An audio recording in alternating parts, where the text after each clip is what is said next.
For all the people of Jamaica, I, Charles, on behalf of Miss Netta, apologize.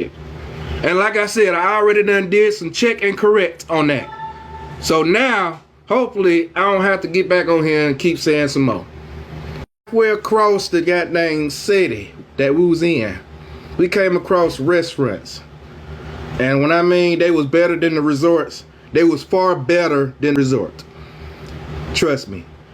I know, we went there. And where we was at, it was like one of the nicest spots too.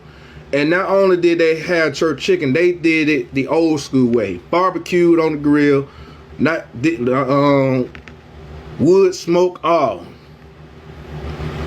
Got to keep moist and everything. And I ain't gonna lie, the jerk sauce they made, trust me, it was a little pricey, but it was worth it.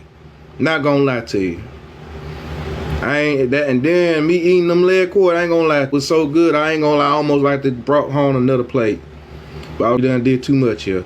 But other than that, the food outside the resort, like any Jamaican food outside that resort was,